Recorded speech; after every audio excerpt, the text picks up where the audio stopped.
Cell news కి స్వాగతం.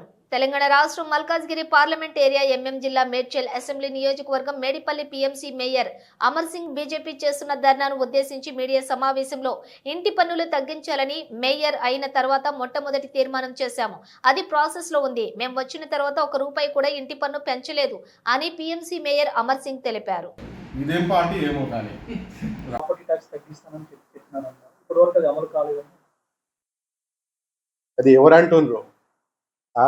మేము రాగానే ఫస్ట్ కౌన్సిల్ మీటింగ్ చేయగానే ఫస్ట్ మా తీర్మానం చూడండి, ట్యాక్స్ తగ్గియాలని మేము కౌన్సిల్లో తీర్మానం కూడా పెట్టుకున్నాం.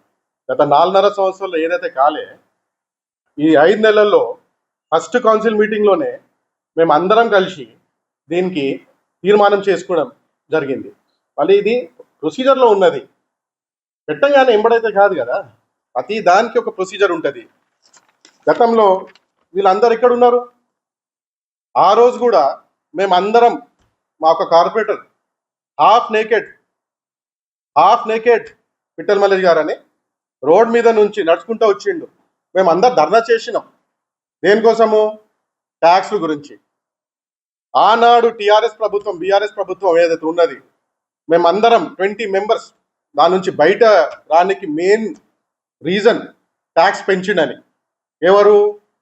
గతంలో ఉన్న మేయర్ వెంకటరెడ్డి. మేము వచ్చిన తర్వాత నుంచి ఒక్క హౌస్ కూడా ట్యాక్స్ పెరగలేదు. ఏదైతే ఉంటే గతంలోనే పెరిగినాయి. సిడిఎంఏ మేడం దగ్గర కూడా ఈ ఫైల్ ఉన్నది. దీని మీద డిస్కషన్ జరుగుతుంది.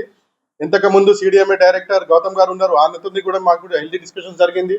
ఎందుకంటే ప్రతి కార్పొరేషన్లో డిఫరెంట్ ట్యాక్సెస్ ఉన్నది. యూనిఫామ్ ట్యాక్సేషన్ ఉండాలి మనకు. జిహెచ్ఎంసీ కానీ, ఏదైనా కార్పొరేషన్ అయినా కానీ, ఏదైనా బాడీ కానీ మనకు universal same taxation, same layer taxation ఉండాలి. ఒక కార్పొరేషన్లో ఎక్కువ ట్యాక్స్, ఇంకొక కార్పొరేషన్లో తక్కువ ట్యాక్స్, ఒక దగ్గర అసెస్మెంట్ అవుతుంది, ఒక దగ్గర అసెస్మెంట్ అయితే లేదు. దీని మీద చాలా డిస్కషన్స్ జరిగింది. గతంలో ఉన్న డైరెక్టర్, మన సిడిఎంఏ డైరెక్టర్తో, ఇప్పుడు శ్రీదేవి మేడంతో కూడా చాలా హెల్దీ డిస్కషన్స్ జరుగుతున్నాయి. ఇంకా ఇది పైప్ లైన్లో ఉన్నది. దీని మీద ఖచ్చితంగా పబ్లిక్కి హెల్ప్ఫుల్ అవుతుందని చెప్తున్నాం.